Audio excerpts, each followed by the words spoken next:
السلام علیکم، آداب عرض ڈیئر لسنرز۔ رمضان اسپیشل ناول کی نیکسٹ ایپیسوڈ کے ساتھ حاضر ہوں۔ ناول کا نام ہے جان من است، مصنفہ ہیں افشاں کنول۔ قسط نمبر 4۔ قصہ محبت کا اختتام ہوا تو ہر طرف گمبھیر خاموشی چھا گئی۔ فروا نے ایک لمبی سانس کھینچ کر ہوا کے سپرد کی۔ دل جان کا ری ایکشن فطری ہے۔ وہ جس ماحول میں بڑی ہوئی اور جو حادثہ اس کے ساتھ پیش آیا وہ اس کا اعتماد متزلزل کرنے کو کافی تھا۔ باقی کی کسر لوگوں کے رویے نے پوری کر دی۔ اب مسئلہ یہ ہے کہ ہم نے مریض کے ساتھ مریض کے آس پاس کے ماحول کو بھی بدلنا ہے۔ اس کے پاس رشتے تو ہیں لیکن اسے ایک اچھے دوست کی اشد ضرورت ہے۔ ایک دوست سے ہی انسان اپنے دل کی بات کر سکتا ہے۔ ایک دوست ہی اچھا برا سمجھا سکتا ہے۔ ہمیں دل جان کے لیے ایک اچھے اور مخلص دوست کا ارجنٹ بندوبست کرنا ہوگا۔ وہ سارے مسئلے کا فی الحال ایک چھوٹا سا حل بتاتی ہوئی بولی۔ اور وہ دوست ہوگا کون؟ دلاور کے بے ساختہ پوچھنے پر اس کی نظریں میرب پر ٹکیں۔ میری طرف ایسے کیوں دیکھ رہی ہو؟ وہ گھبرا کر بول اٹھی۔ تو اور کسے دیکھوں؟ تم بھی در پردہ اسی خاندان کا حصہ ہو اور ایک تم ہی ہو جو دل جان کے قریب جا سکتی ہو۔ وہ مزے سے کہتی دلاور کو دیکھنے لگی جسے اس کی تجویز پسند آئی تھی۔ بابا جی، میرا مطلب ہے کہ فروا ٹھیک کہہ رہی ہے۔ تم چاچو سے بات کر کے کچھ دنوں کے لیے آپی کے سسرال چلی جاؤ۔ مجھے تمہاری صلاحیتوں پر پورا بھروسہ ہے۔ ایک تم ہی میرے لیے وہاں پر رستے ہموار کر سکتی ہو۔ دیکھو مان جاؤ، اب ایک دوست ہی دوسرے دوست کی مدد کر سکتا ہے۔ تم بھی حق دوستی نبھاؤ۔ سنجیدگی بھرے لہجے میں وہ اسے پچکار رہا تھا۔ فکر مت کرو، بابا جی کے منتر اور ٹوٹکے تمہارے ساتھ ہوں گے۔ فروا نے اس کا حوصلہ بڑھایا۔ مجھے کسی کی نہیں، صرف تاشفین کے ری ایکشن کی فکر ہے۔ ہماری شادی کی تیاریاں چل رہی ہیں۔ عید ہی کے دنوں میں ہماری شادی ہے۔ وہ بالکل نہیں چاہیں گے کہ میں ایک پل کے لیے بھی ان سے کہیں چلی جاؤں۔ وہ متفکر سی کہتی خاموشی اختیار کر گئی۔ واقعی اس آگ اگلتے ڈائناسور کے بارے میں تو سوچا ہی نہیں۔ دلاور کے بے ساختہ کہنے پر میرب نے اسے گھور کر دیکھا جس میں فروا نے بھی اپنا حصہ ڈالا تھا۔ دھواں تو اٹھ نہیں رہا اور نہ کہیں سے جلے ہیں آپ۔ اس کے تیکھے انداز پر وہ دلکش انداز میں مسکرایا۔ بھئی مجھے دیکھتے ہی اس کی آنکھیں آگ اگلنے لگتی ہیں اور اللہ جھوٹ نہ بلوائے، تمہارے اینگری مین کا بس نہیں چلتا کہ وہ اس آگ میں مجھے فرائی کر کے سالم کھا جائے۔ اس نے وضاحتی انداز اپنایا تو وہ سر جھٹک کر رہ گئی۔ بریک پر پاؤں رکھیں، بحث کرنے سے بہتر ہے کہ میرے جیٹ کو راضی کرنے کی تدبیر کریں۔ آپ عاشق کو عشق کی ہی مار سکتے ہیں۔ فروا نے ان کی توجہ گمبھیر مسئلے کی جانب کروائی، ساتھ مشورہ بھی دے ڈالا۔ اس کے اس مشورے پر دونوں کے چہروں پر مسکان چھلکی تھی۔ شوہر کو بیوی سے اچھا کوئی نہیں بنا سکتا، اسی لیے تاشفین کو بنانے کی ساری ذمہ داری ہماری پیاری سی میر کے سر ہے۔ وہ مزے سے کہتا اپنا ہاتھ جھاڑ کر پیچھے ہٹ گیا۔ میر نے بے چارگی سے ان دونوں کی طرف دیکھا جنہوں نے اسے برا پھنسایا تھا۔ تاشفین کو راضی کرنا گویا شیر لانے کے مترادف تھا۔ چل بھئی میر، اوکھلی میں سر دے دیا ہے تو موصل سے کیا گھبرانا۔ دل ہی دل میں اس نے خود ہی کا حوصلہ بڑھایا تھا۔ بلو کلر کے شلوار قمیض میں اس کے چوڑے شانے اور دراز قد نمایاں تھے۔ نقصق سے تیار وہ بالوں کو جل سے سیٹ کر کے خود پر پرفیوم سپرے کرنے لگا۔ اس کے اس عمل سے پورے کمرے میں ایک دل فریب مہک پھیل گئی۔ کلائی میں گھڑی باندھے وہ جیسے ہی پلٹا ٹھٹک گیا۔ سامنے ریحان سینے پر بازو لپیٹے اس کو اپنی ایکس رے کرتی نظروں سے دیکھ رہا تھا۔ تمہیں پھپھا نے تمہیں کرتوتوں کے سبب گھر بدر کر دیا ہے، جو ہر روز یہیں پائے جاتے ہو۔ میرے کرتوت کیسے ہیں یہ میری بیوی اور تمہاری بہن اچھے طریقے سے بتائے گی۔ فی الحال تو تمہارے کرتوت دن بدن مشکوک ہو رہے ہیں۔ تاشفین کے طنزیہ جملے پر اس نے بھی جواباً طنزیہ انداز اپنایا۔ زیادہ فری مت ہو اور باہر کا راستہ ناپو۔ فون چارجنگ پلگ سے نکال کر اپنی جیب میں رکھتے اس نے ریحان کو باہر کا راستہ دکھایا۔ نہ جانے کون سے لوگ گھر کے داماد کو سر آنکھوں پر بٹھاتے ہیں۔ اس نے ٹھنڈی سانس بھری۔ گھر داماد کو سسرال والے ہی نہیں، معاشرہ بھی نظروں سے گرا دیتا ہے، تاشفین نے جتایا۔ او ہیلو، میں صرف آفس کے بعد یہاں اپنی بیوی اور بچے کی وجہ سے آتا ہوں، رات یہاں ٹھہرتا بھی نہیں، جواباً اس نے بھی باور کروایا۔ اطلاع دینے کا شکریہ، اب راستہ بھی دو، دیر ہو رہی ہے مجھے۔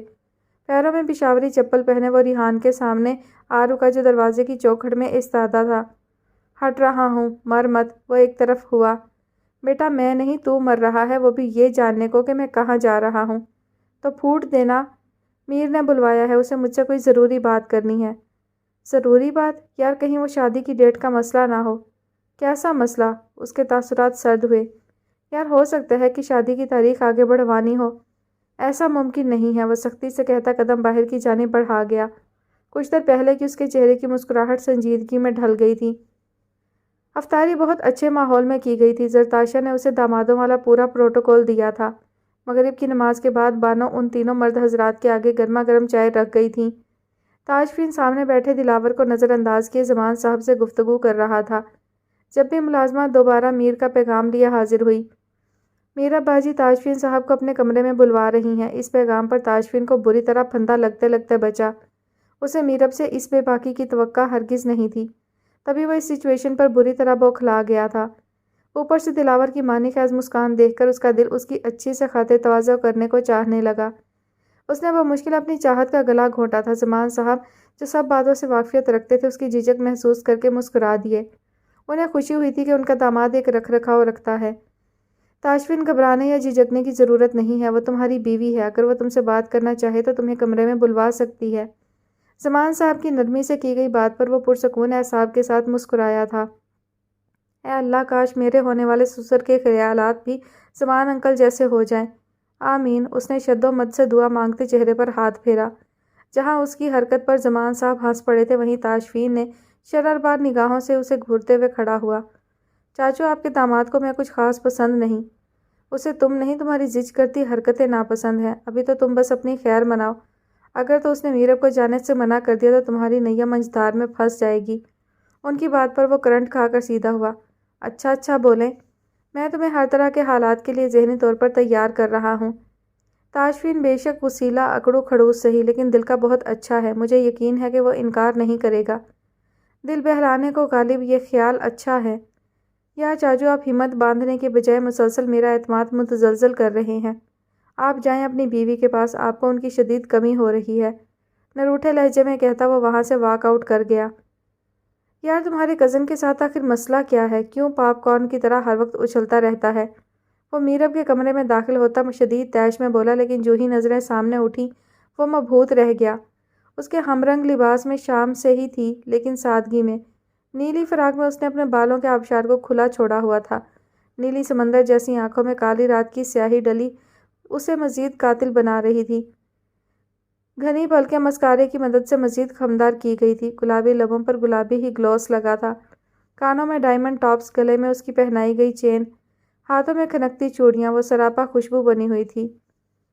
حسن کو چاند، جوانی کو کنول کہتے ہیں، ان کی صورت نظر آئے تو غزل کہتے ہیں۔ اف وہ مرمر سے تراشا ہوا شفاف بدن، دیکھنے والے اسے تاج محل کہتے ہیں۔ وہ تیرے حسن کی قیمت سے نہیں ہے واقف، پنکھڑی کو جو تیرے لب کا بدل کہتے ہیں۔ پڑ گئی پاؤں میں تقدیر کی زنجیر تو کیا، ہم تو اس کو بھی تیری زلف کا بل کہتے ہیں۔ ہم نے توڑی تھی صراحی کہ گھر آئے بادل، دوستو اس کو مکافات عمل کہتے ہیں۔ مجھ کو معلوم نہیں اس کے سوا کچھ بھی، جو صدی وصل میں گزرے اسے پل کہتے ہیں۔ اس کے بھاری قدموں کی دھمک جوں جوں قریب آ رہی تھی میر کی دھڑکنوں میں گویا طغیانی سی برپا ہو رہی تھی۔ وہ تو ویسے بھی دیکھتا تو جان ہوا ہو جاتی تھی، اس وقت تو وہ اسے منانے کے جتن کرتی ہتھیاروں سے لیس تھی۔ بیوی کو اگر کوئی بات منوانی ہو تو تبھی وہ شوہر کو اپنے اس ہتھیار سے زیر کرتی ہیں۔ وہ شوخی بھری سنجیدگی سے اس کی تیاری کی جانب اشارہ کرتا اس کے شانے تھام گیا۔ میر نے ہمت تو کر لی تھی لیکن اب جان ہوا ہو رہی تھی، وہ ہولے ہولے لرز رہی تھی۔ نظریں چرانے سے کام نہیں چلے گا، اتنے اہتمام کر ہی لیا ہے تو اپنی فرمائش بھی بتا دو، سب مانگ سکتی ہو سوائے جان کے، کیونکہ وہ میری محبت کی امانت ہے اور میں امانت میں خیانت نہیں کرتا۔ گمبھیر سرگوشی پر اس نے گھبرا کر تاجفین کی آنکھوں میں دیکھا۔ کھلی زلفوں کے ہالے میں اس کا دلکش چہرہ حیا کی لالی سے ٹمٹما رہا تھا۔ میں تو پہلے ہی پابند عشق ہوں، ان حسین زنجیروں کو کیوں کھلا چھوڑا ہے؟ اس کے بالوں کی لٹ کو کان کے پیچھے کرتا بھاری مخمور زدہ انداز میں گویا ہوا۔ تاجفین، بولو تاجفین کا دل، اس کے لبوں سے ادا ہوئے نام کے واری صدقے گیا۔ میں اگر کچھ مانگوں تو کیا آپ دو گے؟ مانگ کر تو دیکھو، محبت مانگے اور محبوب انکار کر دے، میں محبت کی ایسی توہین کبھی نہیں کر سکتا۔ اس کے حوصلہ بڑھانے پر میرب نے اپنا خشک گلا تر کیا۔ مجھے اجازت چاہیے، اس نے اپنے ہاتھوں کو بری طرح مسلتے ہوئے کہا۔ رحم کرو ان پر اور جو بھی بات ہے بے جھجک کہہ دو۔ وہ اس کے ہاتھوں کو اپنی مضبوط گرفت میں نرمی سے لیتے اسے مصنوعی گھوری ڈالے بولا، میں کچھ دنوں کے لیے دلاور کے ساتھ اپنے ددھیال جانا چاہتی ہوں۔ وہ ایک ہی سانس میں بول کر سختی سے آنکھیں میچ گئی۔ میرو اگر یہ مذاق ہے تو مجھے بالکل پسند نہیں آیا۔ وہ اس کے ہاتھ اپنی گرفت سے آزاد کرتا سنجیدگی سے کہتا فاصلہ بنا گیا۔ تاشفین پلیز، کسی معصوم کی زندگی کا سوال ہے، وہ منت بھرے انداز سے کہتی اس کا بازو تھام گئی۔ میرو پلیز، یہ ممکن نہیں ہے، تم کیوں نہیں سمجھتی کہ ہماری شادی ہونے والی ہے؟ ابھی تک ہم نے بارات اور ولیمے تک کا ڈریس منتخب نہیں کیا۔ ہمارے خوبصورت لمحات کو چھوڑ کر تم مجھ سے دور جانے کی بات کر رہی ہو، اور وہ بھی اس دلاور کے ساتھ۔ خفگی بھرے لہجے میں کہتے اس نے دلاور کا نام یوں لیا گویا کڑوا نیم چبا لیا ہو۔ آپ دلاور سے اتنا خفا کیوں رہتے ہیں؟ اتنے تو اچھے ہیں وہ۔ اتنا اچھا ہے کہ دل کرتا ہے اس اچھے انسان پر مسالہ لگا کر اسے ممی بنا کر حنوط کر دوں۔ وہ چبا چبا کر غصیلے لہجے میں کہتا میرب کو مسکرانے پر مجبور کر گیا۔ کھلے بالوں سے اسے الجھن محسوس ہوئی تو اس نے ساتھ ہی بالوں کو لپیٹ کر جوڑا بنا لیا۔ باتوں کے ساتھ اب بال بھی لپیٹ رہی ہو؟ وہ ایک دم درست لہجے میں بولا تو اس نے گھبرا کر اپنے بال چھوڑ دیے۔ تم نے کچھ دیر پہلے کسی معصوم کا ذکر کیا تھا، وہ کون ہے؟ اب پلیز دلاور کا نام مت لینا، اس کا اور معصومیت کا کوئی لینا دینا نہیں۔ جہاں تمہارا وہ کزن ہوگا معصومیت دوسرے رستے سے دوڑ جائے گی۔ میں دل جان کی بات کر رہی تھی، وہ دلاور کی بہن کی بیوہ نند ہے، اس سے دلاور شادی کرنا چاہتا ہے لیکن ظالم سماج بیچ میں آ گیا ہے۔ اس کی شکل سے تو نہیں لگتا کہ وہ اتنی اچھی سوچ کا مالک ہو سکتا ہے۔ تاشفین طنزیہ لہجے میں کہتا بیڈ گراؤنڈ سے ٹیک لگا کر بیٹھ گیا۔ تاشفین بس بھی کر دیں، اور نروٹھے لہجے میں کہتی بیڈ کنارے پر ٹک گئی۔ اچھا مجھے تمام معاملہ کھل کر بتاؤ، ہو سکتا ہے کہ میں اجازت دے بھی دوں۔ وہ ادائے بے نیازی جتاتے ہوئے بولا تو اب کے میرب نے اسے گھورا تھا۔ یار چاچو اندر کا احوال تو پتہ کریں، اتنی دیر ہو گئی ہے اور ابھی تک کوئی خیر خبر نہیں۔ وہ پریشانی سے بار بار میرب کے کمرے کے بند دروازے کو دیکھ رہا تھا۔ بس بھی کر دو دلاور، تمہیں دیکھ کر یوں لگ رہا ہے جیسے میری بہو لیبر روم میں ہے اور تم باہر بے چینی سے خوشخبری کے منتظر ہو۔ وہ اسے چھیڑتے ہوئے شرارت سے بولے۔ انشاءاللہ فکر ناٹ، وہ دن بھی آئے گا۔ اس نے فوراً بتیسی کی نمائش کی۔ بہت ہی بے شرم ہو، ایسی بات سن کر بندہ تھوڑا بہت شرما لیتا ہے۔ وہ اسے لتاڑتے ہوئے بولے۔ واہ آپ کی بھی خوب ہے، خود کہا تو کچھ نہیں، میں نے کہا تو بے شرم، اس نے فوراً جتایا۔ ابھی وہ کچھ اور کہتا کہ میرب کے کمرے کا دروازہ کھلا اور وہ دونوں چہرے پر گمبھیر سنجیدگی لیے کمرے سے باہر نکلے۔ کیا ہوا؟ ہاں ہو گئی؟ دلاور نے اجلت میں میرب کے قریب آ کر پوچھا۔ یہ سوال تم فاصلے پر رہ کر بھی پوچھ سکتے ہو، وہ غصے میں اسے گھورتے ہوئے بولا، ساتھ ہی میرب کا ہاتھ پکڑ کر اسے دلاور سے دور اور اپنے قریب کر لیا۔ میرب نے تمہیں تمام حالات سے آگاہ تو کر دیا ہوگا، تو اب بتاؤ تمہارا کیا فیصلہ ہے؟ میر کو جانے کی اجازت ہے یا نہیں؟ اب کے زمان صاحب نے بیچ میں مداخلت کرتے سنجیدگی سے تاشفین سے استفسار کیا۔ اس سوال کا جواب جاننے کو تو دلاور بھی شدید مضطرب تھا۔ میرو جا سکتی ہے لیکن ایک شرط پر، تم اس سے فاصلے پر رہو گے۔ پوزیسو تاشفین نے اسے اجازت دینے کے ساتھ بیچ میں شرط بھی رکھ دی۔ اس کی بات سن کر دلاور پر شادی مرگ والی کیفیت طاری ہو گئی، پھر وہ ایک ہی جست میں تاشفین کے گلے جا لگا۔ بہت شکریہ، ساری زندگی میں اور میرے ہونے والے بچے تمہیں تمہارے اس احسان پر جھولی بھر بھر دعائیں دیں گے، وہ جذباتی پن سے کہتا اس سے الگ ہوا۔ انکل میں میرو کو آپ کی ذمہ داری پر اس گھونچو کے ساتھ بھیج رہا ہوں۔ گھونچو والی بات پر دلاور نے اسے گھورا تھا۔ تم بے فکر رہو، انہوں نے اسے تسلی دی۔ ویسے مجھے پورا یقین تھا کہ تم انکار نہیں کرو گے، وہ اس کا شانہ تھپ تھپا کر پر یقین لہجے میں بولے تو وہ فرما برداری سے مسکرا دیا۔ اس دوران میرب خاموش ہی رہی۔ بچے ڈنر کا انتظام دیکھ لو، تمہاری ماما کی طبیعت تھوڑی بہتر نہیں، وہ کمرے میں آرام کر رہی ہیں۔ جی پاپا میں دیکھ لیتی ہوں، وہ مسکرا کر بولی اور تاشفین پر ایک نظر ڈال کر آگے بڑھ گئی۔ میں زرتاشا کو دیکھ کر آتا ہوں، زمان صاحب ان دونوں سے مخاطب ہوتے خود بھی وہاں سے نکل گئے۔ تم میری بات ذرا غور سے سنو، وہ مسکراتے ہوئے دلاور سے مخاطب ہوا۔ مجھ سے کہہ رہے ہو؟ بالکل تم سے ہی کہہ رہا ہوں، میں نے میرو کو اجازت صرف اور صرف دل جان کی وجہ سے دی ہے۔ میں نہیں چاہتا کہ کسی معصوم کی زندگی اندھی روایات کی بھینٹ چڑھے، یہ بات تم بھولنا مت۔ سنجیدگی سے اسے جتا کر وہ خود بھی میرب کے پیچھے جا چکا تھا، جبکہ دلاور کو اس کھڑوس پر بے ساختہ ہی پیار آیا تھا۔ کچھ بھی کہو، بندہ بڑا نائس ہے۔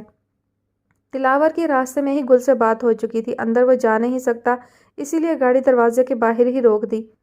میری منزل مقصود آ گئی ہے لیکن حق ہاں میں اندر جا نہیں سکتا۔ بڑے سے کالے رنگ کے گیٹ کو دیکھتے اس نے حسرت آمیز لہجے میں کہا۔ فکر نہ کرو، اندر تم ایک ہی مرتبہ جاؤ گے، وہ بھی گھوڑی چڑھ کر، وہ اس کا حوصلہ بڑھاتی ہوئی بولی۔ ایک تو اکبر بھائی نے اتنی اونچی اونچی دیواریں بنوا دی ہیں کہ حد نہیں، وہ کچھ توقف کے بعد جھنجھلا کر بولا۔ کیوں، دیواریں کود کے جانے کا ارادہ ہے آپ کا؟ شرارتی لہجے میں کہتی وہ اطراف کا جائزہ لینے لگی۔ نہیں بھائی، کودوں گا کیوں؟ ہاں اگر وہ ٹیرس وغیرہ پر آتی تو دیدار یار ہو جاتا، لیکن ظالم سماج راہ میں فصیلیں کھینچ دی۔ اس نے ٹھنڈی آہ بھری۔ بس کر دیں، تمام رستے ٹھنڈی آہیں بھرتے آئے ہیں، پہلے ہی یہاں کا موسم کراچی کے مقابلے میں تھوڑا چینج ہے، اوپر سے آپ کی آہوں نے مزید ٹھنڈا کر دیا ہے۔ اس نے شال کو اچھی طرح اپنے گرد لپیٹتے ہوئے کہا۔ بس کر دو، اب ایسا بھی کچھ نہیں ہے، کراچی والوں کو گرم تندور میں رہنے کی عادت ہے، یہاں کی کھلی فضا میں تو پھر ٹھنڈ ہی لگے گی۔ وہ فوراً فائٹنگ موڈ میں آیا۔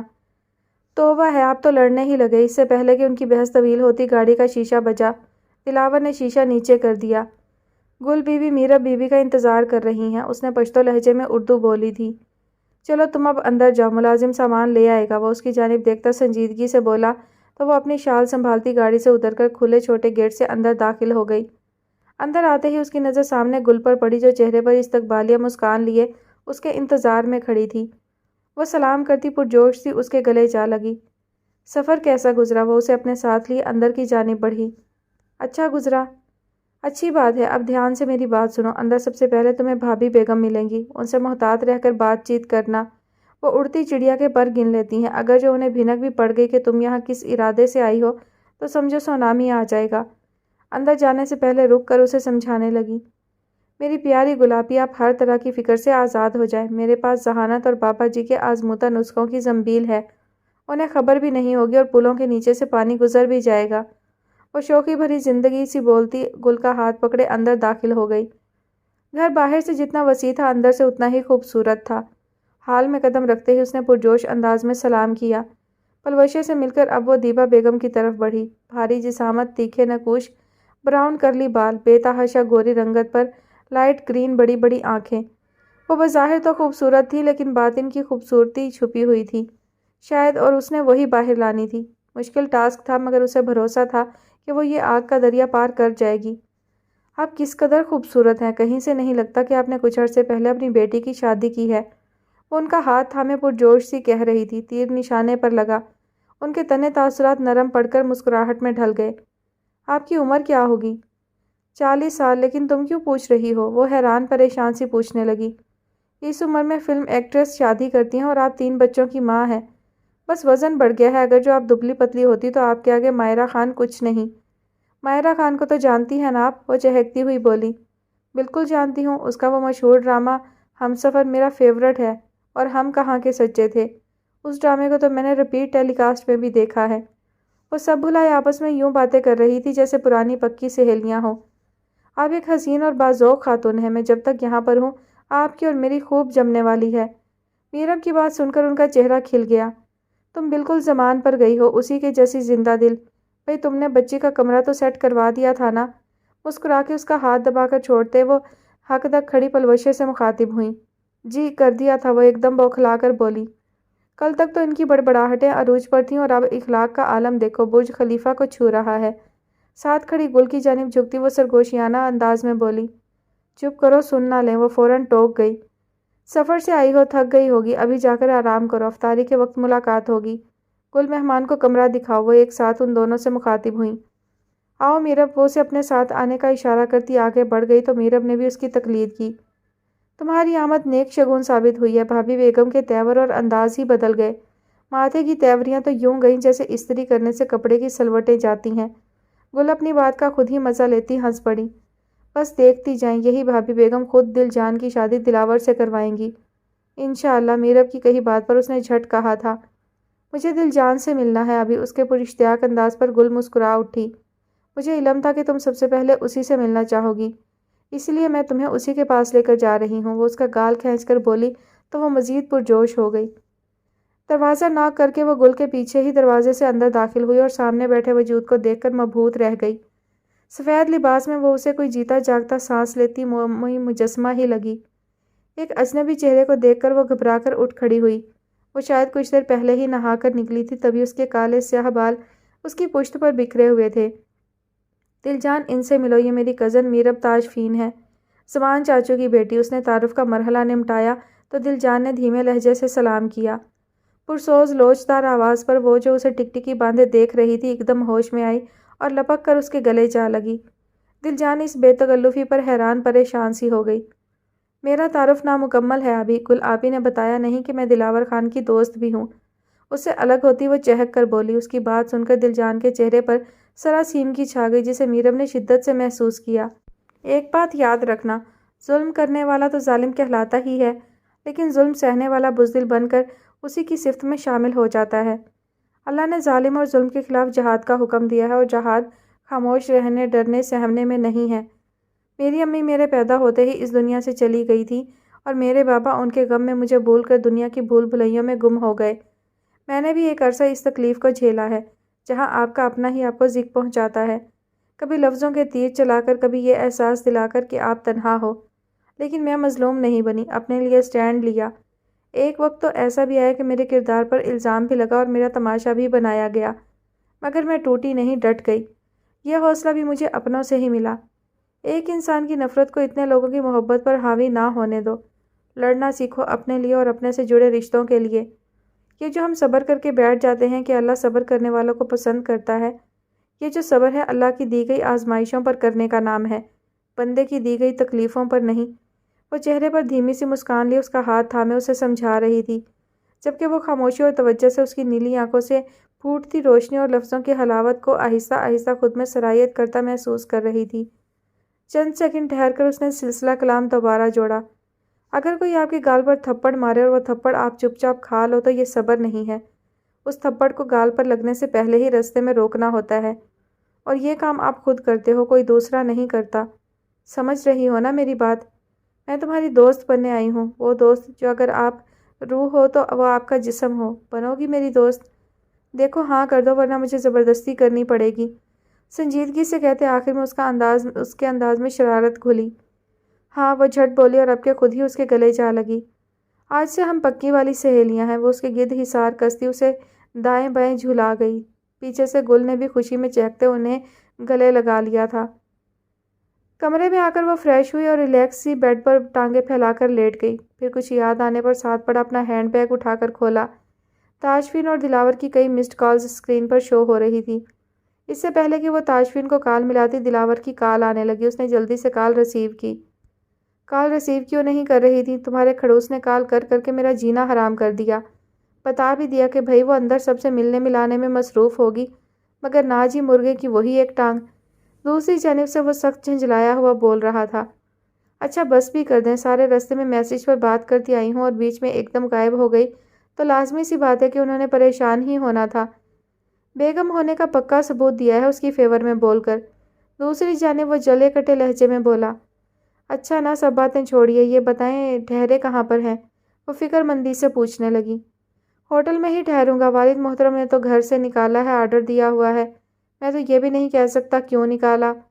وہ شرارتی لہجے میں بولا تو میرب کے چہرے پر فکر کی جگہ مسکان نے لے لی۔ میں دل جان سے ملی اور پتہ ہے دیکھتے ہی میں بھی اس پر فدا ہو گئی۔ کس قدر خوبصورت ہے وہ، رب کا تخلیق کردہ جیسے کوئی شاہکار۔ وہ کھوئے کھوئے لہجے میں بولی۔ ہیں واقعی سچ کہہ رہی ہو؟ حد ہے بھائی، آپ تو یوں کہہ رہے ہیں جیسے اسے دیکھا ہی نہیں۔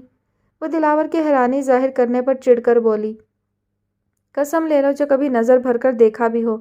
اس کی کاج سی آنکھوں میں ہلکورے لیتی اذیت نے کہیں اور دیکھنے کا موقع ہی نہیں دیا۔ اس کی آنکھیں اٹھیں اور میری روح کو اپنے ساتھ باندھ گئیں۔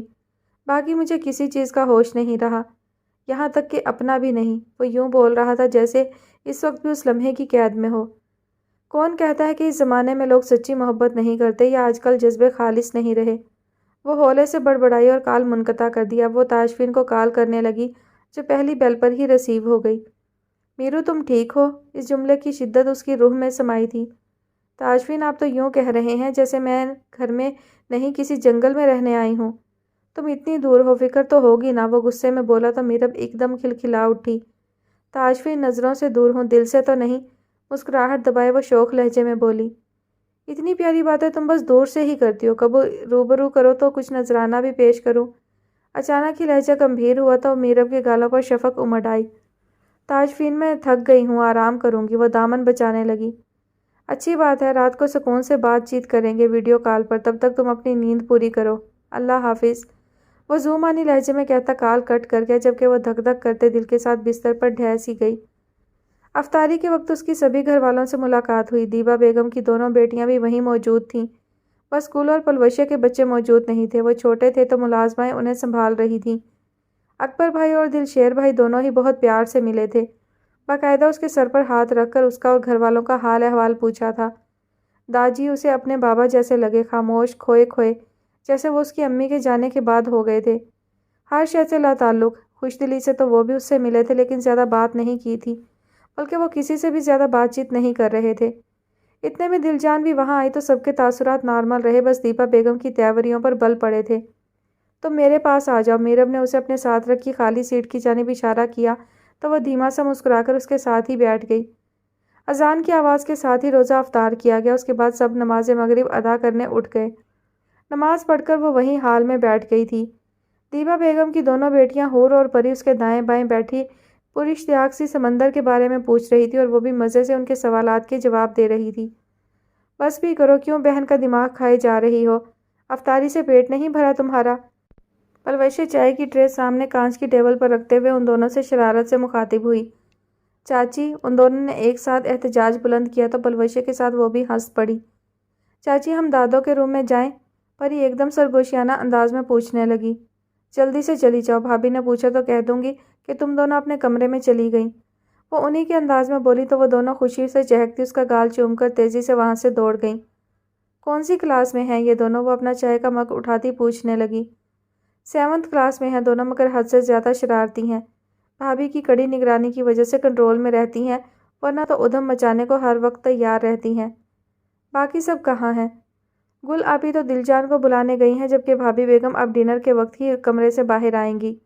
مرد حضرات بیٹھک میں ہیں اور داجی مغرب کے بعد اپنے کمرے سے بس کھانا کھانے ہی باہر آتے ہیں یا پھر نماز کے لیے۔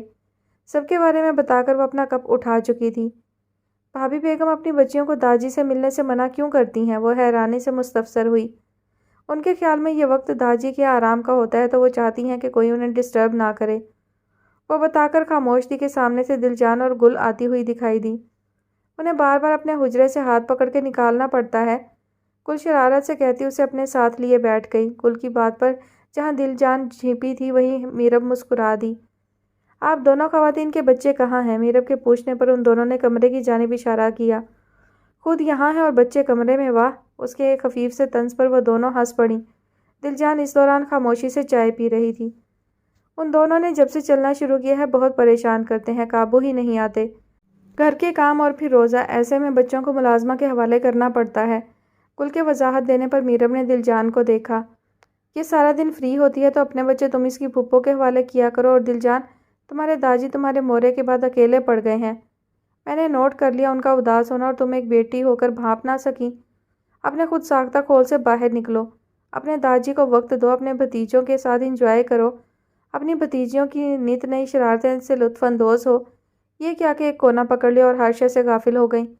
ابھی جاؤ اور جا کر اپنے داجی کو دیکھو، اور آپ دونوں میرے پیارے شرارتی بھالوؤں کے لے کر آئیں، تب تک وہ میرے ساتھ کھیل لیں گے۔ وہ لگے ہاتھوں ان تینوں کے اوپر لگے جالے جھاڑ گئی تھی۔ اس کی باتوں کا اثر تھا کہ وہ تینوں ہی اپنی اپنی جگہ سے اٹھ کر جا چکی تھیں۔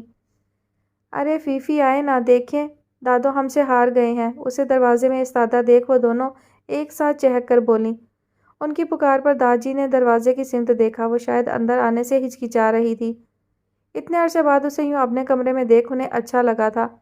ان کی شریک حیات جب زندہ تھی تو وہ زیادہ تر انہی کے کمرے میں پائی جاتی تھی۔ سب سے چھوٹی تھی تو لاڈ بھی خوب ہی اٹھواتی تھی۔ اپنی بیوی کے جانے کا غم وہ برداشت نہیں کر پا رہے تھے، ایسے میں وہ کام کام اور بس کام کے ہو کر رہ گئے تھے۔ گھر کے سیاہ سفید کی مالک دیپا بیگم بن گئی۔ ان کے شوہر حیات نہیں تھے، اس وجہ سے کوئی زیادہ کچھ انہیں کہتا بھی نہیں تھا، اور خرابی یہیں سے شروع ہوئی۔ اگر غلط کرنے والے کو اس کی غلطی نہ بتائی جائے تو وہ نڈر ہو کر مزید غلطیاں کرتا جاتا ہے، جس سے آس پاس والوں کا تو نقصان ہوتا ہی ہے، لیکن وہ اپنے آپ کو بھی اس نقصان سے بچا نہیں پاتا۔ آ جاؤ بچے، رک کیوں گئی؟ داجی کی پرشفیق بلاوے پر وہ چھوٹے چھوٹے قدم اٹھاتی ان کے قریب چلی آئی تو انہوں نے دل جان کا ہاتھ پکڑ کے اسے اپنے ساتھ بٹھا لیا۔ ماں زندہ تھی تو ہر وقت یہیں پائی جاتی تھی تم، اور ماں کے جاتے ہی تم نے بھی اس کمرے سے ناتا توڑ لیا۔ نہ چاہتے ہوئے بھی وہ شکوہ کر گئے۔ میں اگر آ نہیں سکی تو پکارا مجھے آپ نے بھی نہیں، مورے کے بعد میں اکیلی رہ گئی۔ میں جب انہیں نظر نہیں آتی تھی تو وہ مجھے پکار لیتی تھی، لیکن جب میں آپ کو نظر نہ آئی تو آپ نے مجھے پکارا نہیں، اور میں آپ سے دور ہوتی گئی، اتنا کہ نظر تک آنا بند ہو گئی۔ اس کے پرنم لہجے میں ناراضگی، شکوہ، دکھ بے وقتی احساس شامل تھے۔ وہ ایک دم آگے ہو کر اس کے گرد حصار بنا گئے تو وہ ان کے شانے سے سر ٹکا کر رو پڑی۔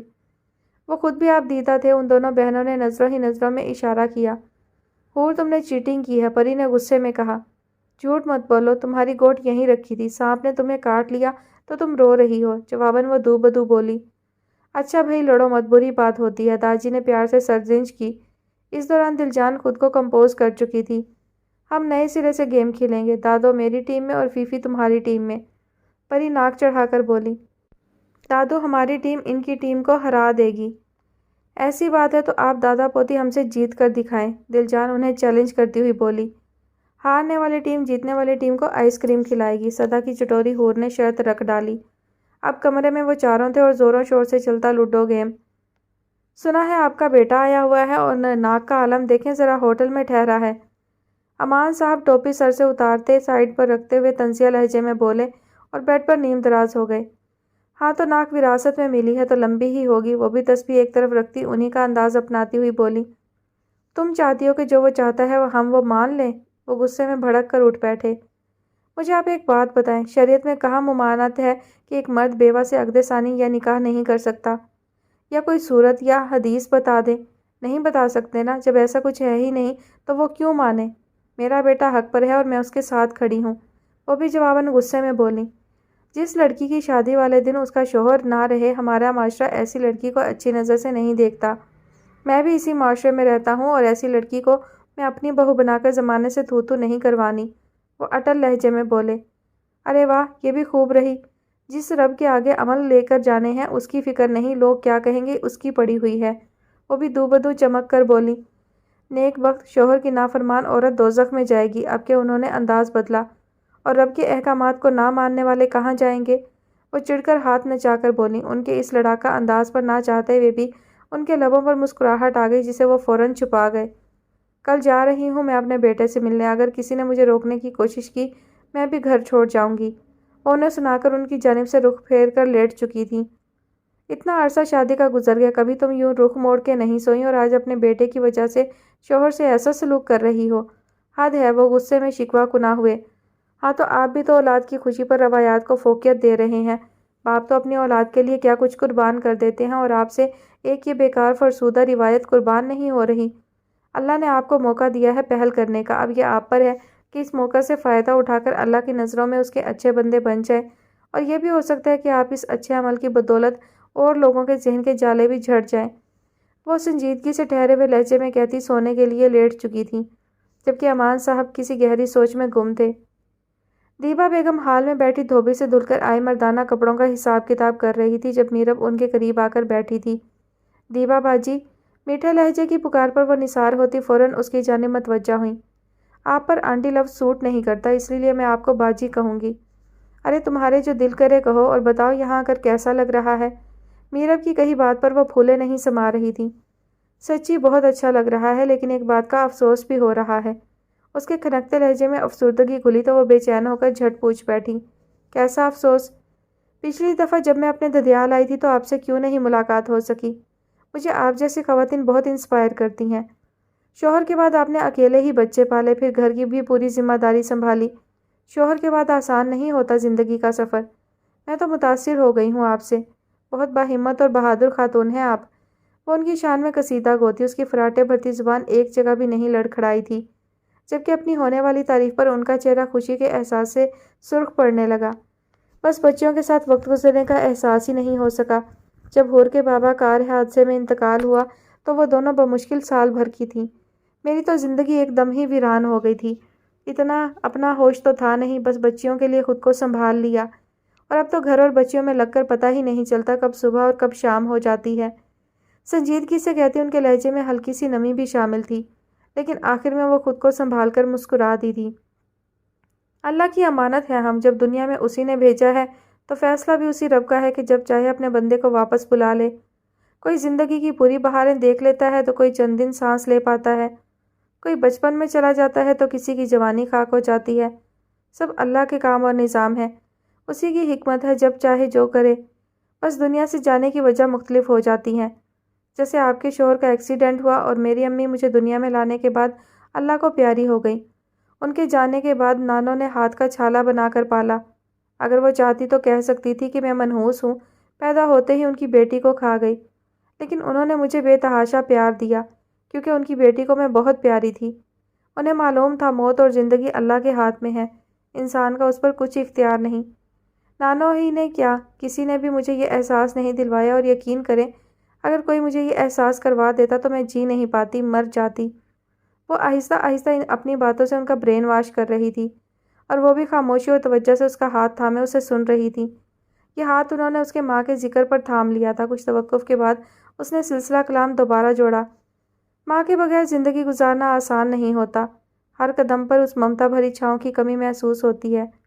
میں نے کبھی امی کو دیکھا نہیں تھا تو میں انہیں اتنا مس کرتی تھی، روتی تھی۔ تو میں سوچتی ہوں جن کی ماؤں نے اپنے بچوں کو ممتا کے آنچل تلے بڑا کیا، جب ان کی مائیں چلی جاتی ہوں گی تو وہ کیسے رہتے ہوں گے۔ سچی دل جان کو دیکھ کر مجھے بڑا ترس آتا ہے۔ اپنی مورے کے جانے کا غم کم تھا کہ شوہر کے جانے کا دکھ بھی اس میں شامل ہو گیا۔ آپ کے پاس دل بہلانے اور توجہ بٹانے کو اولاد جیسی نعمت میسر ہے، لیکن وہ ایک دم اکیلی اور تنہا ہے۔